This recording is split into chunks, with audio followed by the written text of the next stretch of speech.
అండి ఈ 2 బ్లౌజెస్ వచ్చేసి మనకి కోల్కతా నుంచి రత్న గారు కొరియర్ చేశారండి. శారీ ఇంకా ఈ బ్లౌజెస్ అనమాట. మనల్ని వర్క్ చేసేసి స్టిచ్చింగ్ కూడా కంప్లీట్ చేసేయమన్నారు. So thank you so much అండి రత్న గారు. మన యూట్యూబ్ ఛానల్ చూసి ఈ విధంగా కొరియర్ చేయడం అనేది థ్యాంక్ యూ సో మచ్ అనమాట.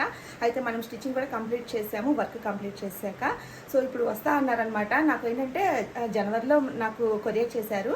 సో ఇంకా ఇప్పుడు ఇవాళ అంటే ఈ ఫిబ్రవరి మంత్లో తనకి మురళీనగర్, మన వైజాగ్లో మురళీనగర్ ఉంది కదా, అక్కడికి వచ్చే పని ఉందన్నారు. సో ఇప్పుడు వస్తానని కాల్ చేశారనమాట. సో అందుకే మీకు ఫాస్ట్గా వీడియో అయితే షేర్ చేస్తున్నాను. చూడండి, ఫస్ట్ డిజైన్ అయితే మొత్తం ఈ విధంగా ఫ్లవర్స్ అండ్ పీకాక్స్ వస్తాయండి. కట్ వర్క్ ప్యాటర్న్లో వస్తుంది అనమాట. చాలా బాగుందండి డిజైన్ అయితే. ఫినిషింగ్ కొత్త డిజైన్ అనమాట.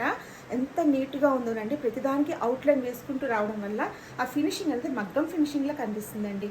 చూడండి ఎంత బాగా వచ్చిందో. దీనికి శారీ పంపించలేదన్నమాట, ఒక శారీనే పంపించారు. ఎందుకంటే దీనికి శారీ వచ్చేసి సేమ్ కలర్ అన్నారు, బ్లూ కలర్ మీదే పింక్ అండ్ గ్రీన్ కాంబినేషన్ ఉందన్నారు. ఆ శారీలో నాకు పిక్ కూడా పెట్టారనమాట. సో నేను pink and green and gold ఈ 3 కాంబినేషన్స్తో ఈ విధంగా డిజైన్ చేశానండి.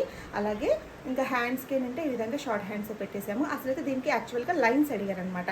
సో లైన్స్ ఏంటంటే ఇలాగ కొంచెం డిఫరెంట్గా ఇలా షేప్ వచ్చింది కదండి సెంటర్లో, లైన్స్ అంత సూట్ అవ్వని చెప్పాను అనమాట నేను. ఇంకా సో అందుకే బుటీస్ అయితే పెట్టేసామన్నమాట. సో కలర్ కాంబినేషన్ ఎంత బాగుందో కదా, ఆల్ ఓవర్ బుటీస్ కూడా ఇవ్వడం వల్ల. అలాగే ఫ్రంట్ నెక్ కూడా చాలా నీట్గా వచ్చిందండి. ఇంకో బ్లౌజ్ కూడా ఏంటంటే పీకాక్ డిజైన్ సెలెక్ట్ చేస్తున్నారనమాట. ఇది స్మాల్ పీకాక్ అనమాట. అది స్మాల్ పీకాక్, ఇది ఒక రకం డిఫరెంట్ పీకాక్ అనమాట. మొత్తం ఫ్లవర్స్ అండ్ ఈ విధంగా పీకాక్ వచ్చింది. దీనికి శారీ కలరు ఈ కలర్ పంపించారు మనకి, ఈ శారీ పంపించారనమాట. టోటల్గా ఈ విధంగా మనం డిజైన్ చేసాము. అసలు కలర్ కాంబినేషన్ చూడండి ఎంత బాగున్నాయి కదా, రెండు కూడాను సిల్వర్ జరీ వేయడం వల్ల మంచి లుక్ అయితే వస్తుంది కదా, ఆల్ ఓవర్ బుటీస్ ఒకటి ఇవ్వడం వల్ల. సో ఇంకా ఇప్పుడు వచ్చేస్తున్నారు కాబట్టి మీకు ఇంకా ఈ వీడియో అయితే షేర్ చేస్తున్నాను. సో ఈ వీడియో నచ్చితే తప్పకుండా ఒక లైక్ అయితే చేయండి. అలాగే చూడండి, ఇక్కడ హ్యాండ్స్కి ఇలా పెద్ద బార్డర్ వచ్చేసింది. శారీలో వచ్చినట్టుగానే ఇంత పెద్ద బార్డర్ వచ్చేసింది అనమాట. సో తను ఏంటంటే ఈ విధంగా స్మాల్ బార్డర్గా పెట్టేసి ఇలాగ పీకాక్స్ ఉన్నాయి కదా, ఇలా హ్యాండ్స్ పెట్టేయమన్నారు. సో ఈ వీడియో నచ్చితే తప్పకుండా ఒక లైక్ అయితే చేయండి. మన ఛానల్ని సబ్స్క్రైబ్ చేసుకోండి. Thank you.